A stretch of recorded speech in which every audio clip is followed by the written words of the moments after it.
Agriculture यानी कि farming खेती, ये एक प्रकार का प्राइमरी एक्टिविटी है। यहाँ पे 3 दोस्त हैं, गुरप्रीत, माधव और टीना। ये एक गांव में ऐसे ही टहल रहे थे जहाँ पे उन्होंने देखा कि एक किसान अपने खेत को जोत रहा है, अपने खेत में कल्टीवेशन कर रहा है, प्लॉइंग कर रहा है। किसान ने उन लोगों से कहा कि वो बीट उगा रहा है और उसने अभी तुरंत ही खेत में सॉइल में मैन्यूर डाला है, खाद डाला है, ताकि सॉइल फर्टाइल हो सके, क्रॉप यील्ड बेहतर हो सके, उपज बेहतर हो सके। वो बच्चों को कहता है कि जब बीट हो जाएगा तो वो उसे मार्केट में बेचेगा, मंडी में बेचेगा और उससे उसको अच्छे पैसे मिल जाएंगे। और मंडी से वो जो बीट है वो फैक्ट्री में चला जाता है, जहाँ पे अलग अलग प्रोसेस से ब्रेड को बनाया जाता है, बिस्किट को बनाया जाता है। तो ये जो ट्रांसफॉर्मेशन है जिसमें एक प्लांट से एक फिनिश्ड प्रोडक्ट बनाया जाता है, जैसे यहाँ पे वीट से बिस्किट या ब्रेड बनाया जा रहा है। इस ट्रांसफॉर्मेशन, इस चेंज के प्रोसेस के दौरान मुख्य तौर पे 3 टाइप की इकोनॉमिक एक्टिविटीज़ शामिल होती है: प्राइमरी, सेकेंडरी और टर्शियरी एक्टिविटी। हालांकि आजकल तो क्वाटरनरी और क्विनरी सेक्टर्स भी आ गए हैं, लेकिन मुख्य तौर पे हम 3 प्रकार के इकोनॉमिक एक्टिविटीज़ को ही यहाँ पे देखेंगे: प्राइमरी, सेकेंडरी और टर्शियरी। प्राइमरी एक्टिविटी में क्या होता है कि ये कहीं ना कहीं नेचुरल रिसोर्सेज का एक्सट्रैक्शन या प्रोडक्शन से जुड़ा हुआ होता है। यानी नेचर में जो भी रिसोर्सेज है उसको हम लोग डायरेक्टली इस्तेमाल करते हैं, बिना किसी मॉडिफिकेशन के, बिना किसी ज़्यादा चेंज के। जैसे इसके एग्जांपल्स हैं खेती करना, या फिर फिश वगैरह को एक्सट्रैक्ट करना, पॉन्ड वगैरह, लेक्स में, रिवर्स में मछलियाँ हैं तो मछलियों को मार लिया, फिशिंग। या फिर फॉरेस्ट से वुड को गैदर करना, या फिर अलग अलग प्रोडक्ट्स को, फॉरेस्ट प्रोड्यूस को गैदर करना। तो ये प्राइमरी एक्टिविटी के एग्जांपल्स हैं। सेकेंडरी एक्टिविटी मैन्युफैक्चरिंग से जुड़ा हुआ है, इंडस्ट्रीज से जुड़ा हुआ है, और इसमें जो भी रिसोर्सेस हैं उसकी प्रोसेसिंग की जाती है, मैन्युफैक्चरिंग की जाती है। जैसे आयरन और स्टील की मैन्युफैक्चरिंग, इंडस्ट्री में ब्रेड को बनाया जाता है, या फिर टेक्सटाइल इंडस्ट्री में बीनिंग, वीविंग, स्पिनिंग के ज़रिए से कॉटन से शर्ट को, क्लॉथ को बनाया जाता है। तो जहाँ पे भी मैन्युफैक्चरिंग शामिल है, इंडस्ट्री में, फैक्ट्री में बहुत बड़ी स्केल पे किसी भी एक पार्टिकुलर प्रोडक्ट को बनाया जाता है, तो इस चीज़ को हम लोग सेकेंडरी एक्टिविटी में रखते हैं। और टर्शियरी एक्टिविटी में सर्विस सेक्टर होता है, मतलब जो भी प्राइमरी और सेकेंडरी सेक्टर है उसको सर्विस प्रोवाइड करने का काम करता है, जैसे transport, banking, insurance, advertisement, trade. ये सब कुछ टर्शियरी एक्टिविटी के एग्जांपल्स हैं। यहाँ पे इस चैप्टर में मुख्य तौर पे हम एग्रीकल्चर जो प्राइमरी एक्टिविटी है इसके बारे में डिटेल में जानने की कोशिश करेंगे। एग्रीकल्चर एक प्राइमरी एक्टिविटी है, इसमें फसल को, फूल को, फल को, वेजिटेबल्स को, फ्रूट्स को उगाया जाता है, कल्टीवेट किया जाता है, ग्रो किया जाता है। और यहाँ तक कि जो जानवर को पालते हैं, एनिमल हस्बेंड्री या लाइव स्टॉक को जो पालते हैं, उस चीज़ को भी हम एग्रीकल्चर में ही रखते हैं। तो एग्रीकल्चर करने का मतलब ये नहीं कि केवल एग्रीकल्चरल क्रॉप्स को उगाना, इसके अंदर वेजिटेबल्स, फ्लावर्स या फिर क्रॉप्स को उगाने के साथ साथ एनिमल हस्बेंड्री को भी एग्रीकल्चर के अंदर ही रखा जाता है। एग्रीकल्चर जो वर्ड है ये 2 लैटिन वर्ड से मिलकर बना है, एगर और कल्चर, या फिर एग्री या कल्चर। एग्री का मतलब होता है सॉइल और कल्चर का मतलब होता है कल्टीवेशन, यानी कि सॉइल के ऊपर, लैंड के ऊपर कल्टीवेशन किया जा रहा है, खेती किया जा रहा है, क्रॉप्स को, वेजिटेबल्स को उगाया जा रहा है।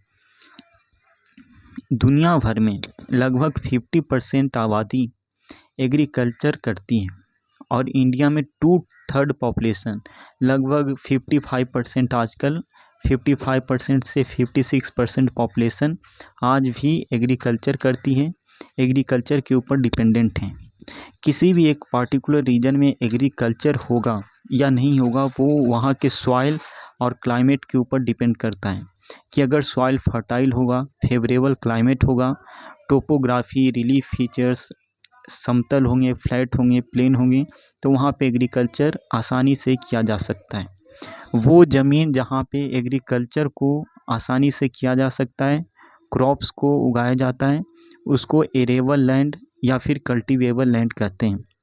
इस पार्टिकुलर मैप में हम लोग दुनिया के उस पार्टिकुलर रीजन्स की बात करेंगे जहाँ पे एग्रीकल्चर सबसे ज़्यादा किया जाता है, जहाँ पे प्रॉपर कंडीशंस हैं, सॉइल है, क्लाइमेट है, रिलीफ है, प्लेन है, स्लोप ऐसा है, रेनफॉल इतना बेहतर होता है कि वहाँ पे एग्रीकल्चर को बेहतर तरीके से किया जा सकता है। यहाँ पे एरेबल लैंड, कल्टीवेबल लैंड के वर्ल्ड डिस्ट्रीब्यूशन को इस मैप में हम देखने की कोशिश करेंगे। यहाँ पे हम देख सकते हैं कि इंडिया का ज़्यादातर रीजन में एग्रीकल्चर होता है। साउथ ईस्ट एशिया का रीजन, वेस्टर्न यूरोप का रीजन, यहाँ तक कि रसिया के कुछ पार्टिकुलर रीजन्स हैं जहाँ पे खेती काफ़ी ज़्यादा की जाती है। नॉर्थ अमेरिका में, यूएसए के अंदर ये जो ईस्टर्न रीजन है, ईस्टर्न रीजन में की जाती है खेती। यहाँ पे अफ्रीका में, ट्रॉपिकल अफ्रीका में स्कैटर्ड तरीके से खेती की जाती है। यहाँ पे ख़ास तौर से जो ये ईस्टर्न कोस्टल प्लेन है, लैटिन अमेरिका में, साउथ अमेरिका में जो ये ईस्टर्न कोस्टल प्लेन है, इसके अलॉन्ग खेती की जाती है। और ऑस्ट्रेलिया में ये जो ईस्टर्न कोस्ट है और यहाँ पे जो ये साउदर्न कोस्ट है, इसके अलॉन्ग ज़्यादातर खेती की जाती है। यहाँ पे अलग अलग टाइप के कल्टीवेशन को दिखाया गया है, जैसे एग्रीकल्चर, सॉइल के ऊपर जब खेती की जाए या फिर क्रॉप्स को उगाया जाए या फिर लाइव स्टॉक्स या कैटल्स को पाला जाए तो इसे एग्रीकल्चर कहते हैं या फिर फार्मिंग कहते हैं। सेरीकल्चर में क्या होता है, मलबेरी ट्री के ऊपर, शहतूत के पेड़ के ऊपर सिल्क वॉर्म्स को पाला जाता है। सिल्क वॉर्म्स की मदद से सिल्क को तैयार किया जाता है, इसकी कॉमर्शियल फार्मिंग की जाती है। इसी को हम लोग सेरीकल्चर कहते हैं, जहाँ पे सिल्क वॉर्म्स की मदद से सिल्क को बनाया जाता है। आमतौर पे किसान का जो इनकम है वो तो एग्रीकल्चर से ही ज़्यादातर मिलता है, लेकिन सेरीकल्चर कर कर भी वो अपनी इनकम को बढ़ा सकता है। हॉर्टिकल्चर में क्या होता है कि कॉमर्शियल पर्पस के लिए, पैसा कमाने के लिए फ्लावर्स को, फ्रूट्स को, वेजिटेबल्स को उगाया जाता है गार्डन्स में। तो हॉर्टिकल्चर मतलब फ्रूट्स को ग्रो करना या कल्टीवेट करना। पिस्सीकल्चर में क्या होता है कि एक टैंक में या फिर पॉन्ड में फिश की ब्रीडिंग की जाती है, फिश की कल्टीवेशन की जाती है, इसको पिस्सीकल्चर कहते हैं। और विटीकल्चर में ग्रेप्स के कल्टीवेशन को, यानी अंगूर को जो उगाया जाता है, इसको विटीकल्चर कहते हैं। ग्रेप्स का प्रोडक्शन, कल्टीवेशन किया जाता है drink, soft drink, hard drink बनाने के लिए, वाइन बनाने के लिए, मदिरा बनाने के लिए, अल्कोहल बनाने के लिए। तो अलग अलग प्रकार के एग्रीकल्चरल क्रॉप्स को उगाया जाता है for different kind of people, ताकि लोगों की जो डाइट है, जो फूड की नीड है, खाने की ज़रूरत है, वो पूरी हो सके। फार्म सिस्टम, एग्रीकल्चर को, फार्मिंग को, खेती को हम एक सिस्टम के रूप में देखते हैं, जहाँ पे एग्रीकल्चर करने के लिए कुछ इम्पोर्टेंट इनपुट्स की ज़रूरत पड़ती है, जैसे कि सीड, फर्टिलाइज़र, मशीनरी और chemicals, high yielding variety seeds. इन सारे चीज़ों की ज़रूरत पड़ती है एग्रीकल्चर करने के लिए। एग्रीकल्चरल क्रॉप को एरेबल फील्ड, कल्टीवेबल प्लॉट में उगा सकें, इसके लिए बहुत सी चीज़ों की ज़रूरत पड़ती है और उसे हम इनपुट्स कहते हैं। जैसे कि सीड चाहिए, बीज चाहिए ताकि कोई भी फसल उग सके। जो भी सीड है, जो भी प्लांट है, उसको पेस्ट, इंसेक्ट, बीड्स या फिर अनवांटेड प्लांट ग्रोथ से प्रोटेक्ट करने के लिए फर्टिलाइज़र चाहिए, पेस्टिसाइड चाहिए, इंसेक्टिसाइड चाहिए, मशीनरी चाहिए, ट्रैक्टर वगैरह चाहिए ताकि हार्वेस्टिंग कर सकें। तो इन सारी चीज़ों को हम इनपुट्स कहते हैं। प्रोसेस क्या है, जैसे कि खेत को जोतना, प्लाइंग करना, बीज बोना, स्प्रेइंग करना, ये सब कुछ प्रोसेस है। और आउटपुट क्या है, जो भी फसल उगा, जो भी क्रॉप हुआ, जो भी एग्रीकल्चरल प्रोड्यूस हुआ, जो हार्वेस्टिंग के बाद, फसल की कटाई के बाद हमें मिलता है, वो आउटपुट हो गया। फिजिकल इनपुट मतलब इन्वायरमेंट से जो सॉइल को मिलता है, जो क्रॉप को मिलता है, उसी को हम लोग फिजिकल इनपुट कहते हैं। जैसे सनशाइन, बारिश, temperature, humidity, slope, relief, plain features, मिट्टी, ये सब कुछ फिजिकल इनपुट है। ह्यूमन इनपुट में क्या हो गया कि इंसान अपना मेहनत दे रहा है, मेहनत से काम करेगा तभी वो खेत में किसी भी पार्टिकुलर फसल को उगा सकेगा। तो किसान खुद का और अपने परिवार का लेबर प्रोवाइड कर रहा है। मशीनरी, केमिकल्स, स्टोरेज, ये सब कुछ ह्यूमन इनपुट हैं। यहाँ पे कहीं ना कहीं ह्यूमन इंटरवेंशन इन्वॉल्व है। मशीन का इस्तेमाल इंसान करेगा, केमिकल्स को सॉइल के अंदर डालना हो, इंसेक्टिसाइड्स को स्प्रे करना हो, तो उसके लिए ह्यूमन बींग्स अपना लेबर प्रोवाइड करेगा। तो ये सब कुछ ह्यूमन इनपुट है।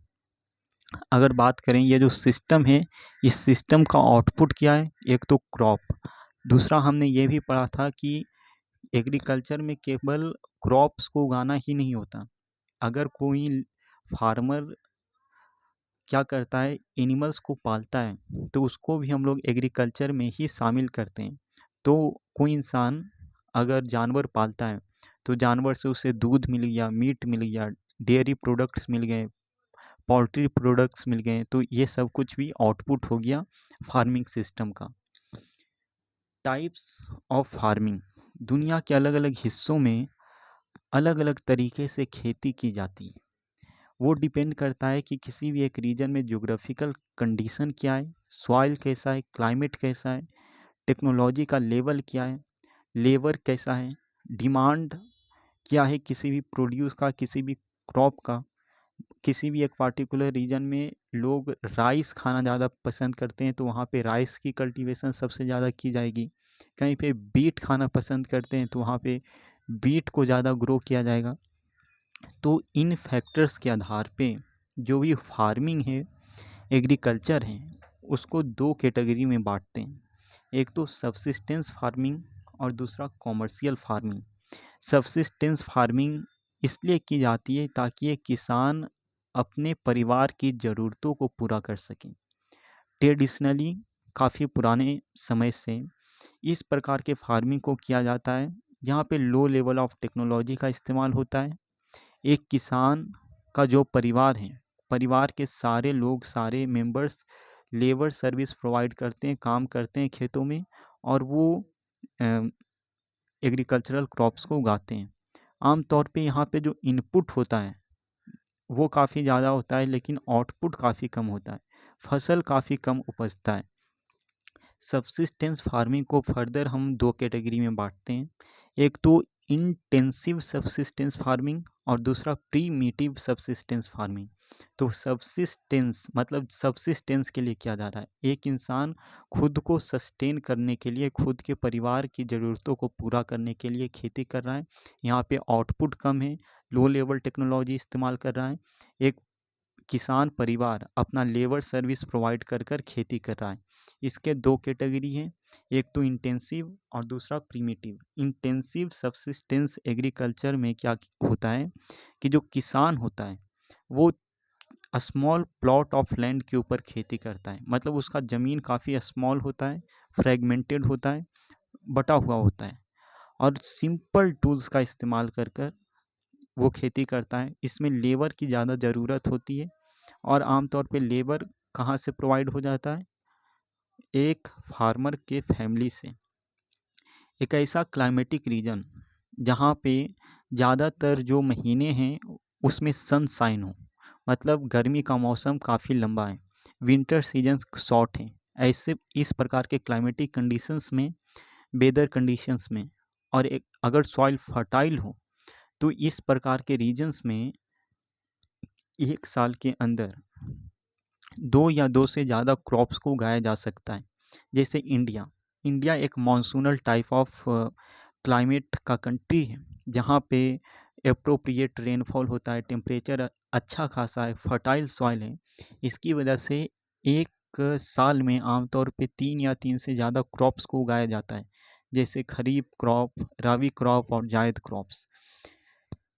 राइस सबसे इम्पोर्टेंट क्रॉप्स हैं, स्टेपल डाइट है मेजोरिटी पॉपुलेशन का। इसके अलावा और भी बहुत सारे क्रॉप्स हैं, जैसे कि बीट, मेज, पल्स, वाइल्ड सीड्स, इन सारे क्रॉप्स को भी उगाया जाता है।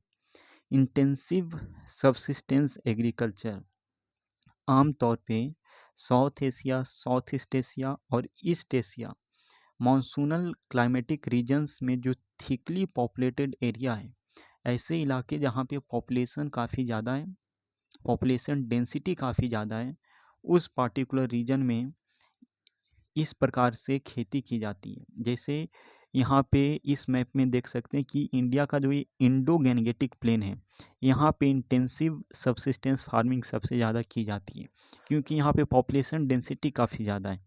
यहाँ पे देख सकते हैं east Asia, South East Asia, ये जो पार्टिकुलर रीजन है, यहाँ पे मॉनसूनल टाइप ऑफ क्लाइमेट है। मॉनसूनल टाइप ऑफ क्लाइमेट केवल इंडिया में नहीं है, इंडिया के साथ साथ बांग्लादेश, श्रीलंका, इंडोनेशिया, मलाया, सुमात्रा, जावा और ये जो ईस्ट एशिया और साउथ ईस्ट एशिया का रीजन है, इस पार्टिकुलर रीजन के अंदर भी मॉनसूनल टाइप ऑफ क्लाइमेट है, फर्टाइल सॉइल है, रेनफॉल काफ़ी ज़्यादा होता है। तो इसी वजह से intensive subsistence farming in particular regions में किया जाता है। ओके, और सेकेंड हम बात करते हैं प्रीमिटिव सबसिस्टेंस एग्रीकल्चर की। तो इसमें क्या होता है, शिफ्टिंग कल्टीवेशन और नोमैडिक हर्डिंग। प्रीमिटिव मतलब काफ़ी एंशियंट, ट्रेडिशनल और कॉन्वेंशनल तरीके से खेती की जाती है। शिफ्टिंग कल्टीवेशन, शिफ्टिंग कल्टीवेशन आमतौर पे कहाँ की जाती है, अमेजन के जंगल में, ट्रॉपिकल अफ्रीका में, साउथ ईस्ट एशिया के कुछ इलाकों में और इंडिया के नॉर्थ ईस्ट में जो भी स्टेट्स हैं जैसे मेघालय, असम, मणिपुर, नागालैंड, मिजोरम, ये जो पार्टिकुलर स्टेट्स हैं इंडिया के, नॉर्थ ईस्ट इंडिया के रीजन्स में शिफ्टिंग कल्टीवेशन किया जाता है। शिफ्टिंग कल्टीवेशन को स्लैश एंड बर्न एग्रीकल्चर भी कहते हैं। इसे स्लैश और बर्न एग्रीकल्चर इसलिए कहा जाता है क्योंकि इस प्रकार के कल्टीवेशन टेक्निक्स में जो भी जंगल होता है, जंगल के एक छोटे से एरिया में जो भी ट्रीज़ हैं, जो भी पेड़ हैं, उसको काट दिया जाता है और यहाँ पे जो भी ट्री का रिसाइड्यू है, जो भी बचा खुचा पार्ट है, उसको जला दिया जाता है और जलाने के बाद जो भी आस हुआ, जो भी राख हुआ, वो राख को मिट्टी में मिला दिया जाता है, सॉइल के अंदर मिला दिया जाता है। जो भी आस है वो सॉइल में जब मिल जाता है तो वो सॉइल की फर्टिलिटी को बढ़ा देता है और ऐसा कर कर लोग इस प्रकार के सॉइल पे आसानी से खेती कर पाते हैं। तो ऐसे खेती कर कर लोग अलग अलग प्रकार के क्रॉप्स को उगाते हैं, जैसे मेज, याम, पोटैटो, कसावा, ये अलग अलग क्रॉप्स हैं जिसको शिफ्टिंग कल्टीवेशन से लोग करते हैं। आमतौर पे शिफ्टिंग कल्टीवेशन ट्राइबल लोगों के द्वारा किया जाता है या फिर फॉरेस्ट ड्वेलर्स, जो लोग जंगल में रहते हैं वो लोग आमतौर पे शिफ्टिंग कल्टीवेशन करते हैं। लेकिन 2 साल, 3 साल या 4 साल के बाद जब सॉइल की फर्टिलिटी घटने लगती है तो लोग उस जगह को छोड़कर फॉरेस्ट के किसी दूसरे रीजन में चले जाते हैं और वहाँ पे भी ये प्रैक्टिस करते हैं, जहाँ पे पेड़ को काटते हैं, फिर उसको जलाते हैं और फिर जो भी आस हुआ वो मिट्टी में मिल जाता है, वो नेचुरल मैन्यूर, ऑर्गेनिक मैन्यूर की तरह काम करता है और फिर वो लोग वहाँ पे खेती करते हैं। तो इस तरीके से फॉरेस्ट के अंदर लोग खेती करते हैं। शिफ्टिंग कल्टीवेशन को स्लैश और वन एग्रीकल्चर कहा जाता है। स्लैश मतलब काटना और बर्न करना मतलब जलाना। यहाँ पे पेड़ को काटा जा रहा है और उसके रिसाइड्यू को जलाया जा रहा है खेती करने के लिए। नोमैडिक हर्डिंग, नोमैडिक हर्डिंग में क्या होता है, यानी घुमंतू लोग जो कॉन्टिन्यूसली अपने जगह को चेंज करते रहते हैं, जैसे कि चरवाहे, वो अपने जानवरों के साथ कैमल्स, सीप, बुफेलो, गोट, इसके साथ क्या करते हैं, कॉन्टिन्यूसली अपने जगह को चेंज करते रहते हैं। इस प्रकार का जो नोमैडिक हर्डिंग का प्रैक्टिस है, ये एरिड और सेमी एरिड रीजन में सबसे ज़्यादा देखने को मिलता है, जैसे सहारा, सेंट्रल एशिया और इंडिया के कुछ इलाके जैसे कि राजस्थान या फिर जम्मू कश्मीर। इस प्रकार के फार्मिंग में जो हर्ड्समैन होते हैं, जो चरवाहे होते हैं, वो अपने जानवरों के साथ एक जगह से दूसरे जगह मूव करते हैं, खाने की तलाश में, जानवरों के चारे के लिए, वाटर के लिए, और इनका जो मूवमेंट होता है वो एक फिक्स्ड रूट में होता है, एक पार्टिकुलर पाथ है, उसी पार्टिकुलर पाथ के अलोंग ये अपने खुद और खुद के साथ जानवरों को मूव करते हैं। इस प्रकार का जो मूवमेंट है वो टेरेन और क्लाइमेट से काफ़ी ज़्यादा इन्फ्लुएंस होता है। इस प्रकार के फार्मिंग में लोग जो हैं, जो चरवाहे हैं, वो अपने पास आम तौर पे भेड़, बकरी, कैमल, याक इन सारे जानवरों को पालते हैं। ये जो जानवर हैं, ये हर्ट्समैन को और उसके फैमिली को अलग-अलग प्रोडक्ट्स प्रोवाइड करते हैं, जैसे दूध, मीट, ऊल, स्किन और भी अलग-अलग प्रोडक्ट्स प्रोवाइड करते हैं, जो हर्डर और उसकी फैमिली की नीड को पूरा कर देता है। और कुछ प्रोडक्ट्स हैं जैसे कि ऊल हो गया या फिर एनिमल स्किन हो गया या एनिमल फर हो गया, तो उसको हर्ट्समैन क्या करते हैं, किसी दूसरे ट्रेडर को बेच देते हैं और उससे थोड़ा बहुत पैसा कमाते हैं। इनका मेन मोटिव पैसा कमाना नहीं होता, मेन मोटिव होता है कि वो किसी भी तरीके से अपनी ज़िंदगी को जिएँ, और इसके लिए वो कॉन्टिन्यूअसली अपने जगहों को चेंज करते रहते हैं, क्योंकि अगर वो किसी एक जगह पे काफ़ी लंबे समय तक रहते हैं, तो वहाँ पे जो भी घास है, उस घास को इनका जो जानवर है वो खा जाएगा। इसकी वजह से यहाँ पे ग्रास की, क्रॉप की अवेलेबिलिटी पूरी तरीके से ख़त्म हो जाएगी। इसी वजह से ये ज़रूरत पड़ती है कि ये कॉन्टिन्यूअसली अपने जगह को चेंज करें, ये कॉन्टिन्यूअसली ऑन द मूव रहें। इस प्रकार के फार्मिंग को नोमैडिक हर्डिंग कहते हैं, जहाँ पे एक हर्ट्समैन फार्मिंग के जगह एनिमल हस्बेंड्री ज़्यादा करता है।